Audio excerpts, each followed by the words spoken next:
2022 నుంచి 2025 ఆగస్టు వరకు మొత్తం 18 ప్రెడిక్షన్స్ అనేవి ప్రూవెన్ అయ్యాయి. అవన్నీ కింద డిస్క్రిప్షన్లో ఇవ్వడం జరుగుతోంది. ఈ వీడియోలో మనం కేతు గ్రహం గురించి తెలుసుకోబోతున్నాం.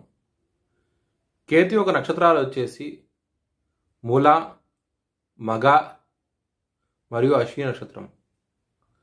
కేతు గ్రహం కనుక మీ జాతకంలో ఏ ప్లేస్మెంట్ అయితే ఉంటుందో అక్కడి నుంచి డిస్సాటిస్ఫాక్షన్ అనేది ఉంటుంది అనమాట. ఒకవేళ కేతు కనుక 10th హౌస్లో ఉంటే కనుక కెరియర్ పరంగా మీరు చేసే పని మీద డిస్సాటిస్ఫాక్షన్ అనేది ఉంటుంది.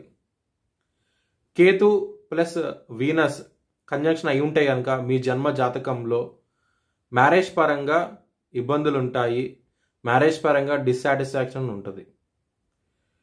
మూన్ ప్లస్ కేతు కనుక కంజంక్షన్ అయి ఉంటే కనుక మీ జన్మ జాతకంలో హయ్యర్ స్పిరిచువాలిటీ అనేది ఉంటుంది అన్నమాట. ఈ మూన్ ప్లస్ కేతు కంజంక్షన్ ఉంటే కనుక మీ జాతకంలో దయ్యాలతో మాట్లాడటం కానివ్వండి, అలాగే భూతాలతో మాట్లాడటం కానివ్వండి, ఇలాంటి కళలు రావటం కానివ్వండి, పిచ్చి పిచ్చి కళలు రావటం కానివ్వండి, ఇవన్నీ కారకుడు కేతువే అనమాట. కేతు అంటే స్పిరిచువాలిటీ అనేది ఉంటుంది అనమాట. హెడ్లెస్ ప్లానెట్ అనమాట కేతు అనేది. కేతు కనుక మీకు 12వ స్థానంలో ఉంటే కనుక తీర్థయాత్ర అనేది ఎక్కువగా చేస్తూ ఉంటారు.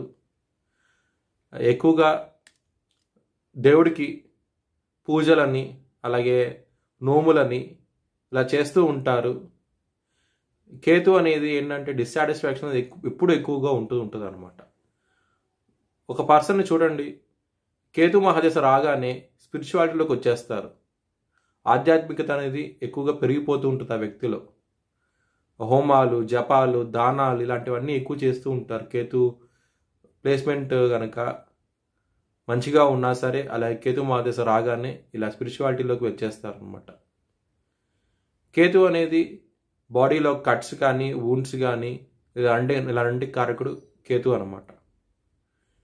కేతు కనుక మీ అష్టమ స్థానంలో ఉంటే కనుక కొంచెం అనారోగ్యం అనేది ఎక్కువగా ఉంటూ ఉంటుంది. అలాగే మృత్యు భయం అనేది కూడా ఎక్కువగా ఉంటుంది. అలాంటి వాళ్ళు కేతుకి హోమం కానీ అలాగే కేతుకి జపం కానీ చేయించుకుంటే కనుక అలాంటివన్నీ తొలగుతాయి. అలా చేయించుకోవాలనుకుంటే కేతుకి హోమం కానీ జపం కానీ చేయించుకోవాలనుకుంటే కనుక HLN జ్యోతిష్యాలను సంప్రదిస్తే కనుక మీకు లైవ్ వీడియో కాల్లో హోమాన్ని చూపించడం జరుగుతుంది. కేతువు కనుక మీ జాతకంలో కనుక బలహీనంగా ఉంటే కనుక మీకు కొంచెం స్పిరిచువాలిటీ అనేది చాలా తక్కువగా ఉంటుంది అనమాట. అలాగే కేతు కనుక లాభస్థానంలో ఉంటే కనుక ధనపరంగా ఇబ్బందులు ఉంటాయి. అలాగే ధనపరంగా రావాల్సింది కూడా ఆగిపోవడం జరుగుతుంది. ఇలాంటివన్నీ ఉంటాయన్నమాట. మీ జన్మ జాతకంలో కేతు ఎక్కడ ప్లేస్ అయి ఉన్నారు, కేతు మహాదశ రాగానే ఎలాంటి మీకు ఇస్తాడు అంటే మంచి చేస్తాడో చెడు చేస్తాడని తెలుసుకోవాలనుకుంటే కనుక HLN జ్యోతిష్యాలను సంప్రదించండి. Please like, share and subscribe my channel.